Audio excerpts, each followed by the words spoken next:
निधन झाला, काय सांगाल मला? आज सकाळीच शिवराज सिंग चाकूरकर साहेबांचं दुःखद अंताबद्दल ऐकलं. शिवराजजी हे महाराष्ट्राचे सुपुत्र होते. त्यांनी महाराष्ट्राच्या विविध पदांवर काम केलं होतं. देशाच्या संविधानिक पदावर काम केलं होतं. स्पीकर म्हणून त्यांची कारकीर्द महाराष्ट्रामध्ये, देशामध्ये आणि गृहमंत्रीपदासारखं उच्च पदावर देखील त्यांनी काम केलं. मराठवाड्यासारख्या भागामधनं येऊन, मागासलेल्या भागामधनं येऊन महाराष्ट्रामध्ये स्वतःचं एक अस्तित्व तयार करणं, नंतरच्या काळामध्ये देशामध्ये एक स्वतःचं अस्तित्व तयार करणं, ते अत्यंत मितभाषिक होते, अत्यंत संयमी होते.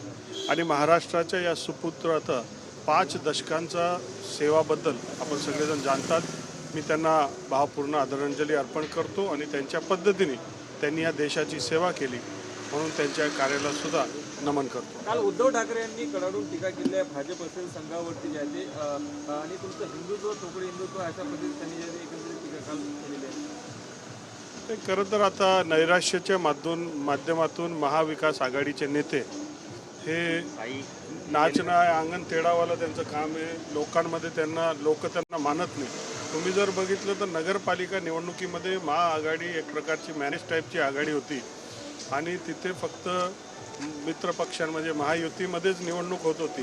हे कुठे होते? आणि म्हणून केवळ कुठंतरी एखाद दिवस येऊन काहीतरी सांगून याच्याने होत नाही. तर दिवस रात्र आपण सगळ्यांनी जनतेची सेवा केली पाहिजे.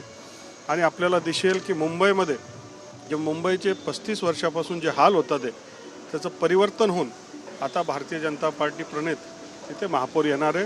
मुंबईमधला फरक आपल्याला दिसेल. मुंबई एकतर्फा आता महायुतीच्या बरोबर आहे. मुंबईतील एक सर्वे समोर आले ज्यामध्ये महायुतीमध्ये जवळपास 90 ते 100 जागा ज्या आहेत ते भाजपला, तर जवळपास 50 ते 60 जागा ज्या आहेत ते एकनाथ शिंदे साहेबांच्या शिवसेना मिळतील.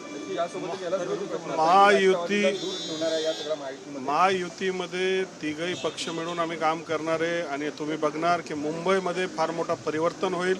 मुंबईचे लोक वाट पाहतात की मतदानचा दिवस कधी येणार आणि कधी आम्ही मुक्त होऊ आणि कधी सुशासन येईल. आणि म्हणून मुंबईमध्ये फार मोठा परिवर्तन होणार. देवेंद्र फडणवीस सरकारचा झेंडा हा मुंबई महानगरपालिकेवर लागणार. या संपूर्ण याच्यात जर बघितलं असेल तर भाजप आणि शिवसेनेसोबत मुंबईमध्ये लढणार आहे, तर कुठेतरी राष्ट्रवादीला दूर ठेवणार आहे, कारण की नवाब मलिक या सगळ्या प्रकरणा असल्यामुळे दूर ठेवणार. आपण कसं बघताय? आम्हाला जी माहिती आहे महायुती म्हणून आम्हाला लढायचं आहे. महायुती म्हणून सगळ्या सीटचे ॲडजस्टमेंट होतील आणि महायुती म्हणून आम्ही लढणार आहे.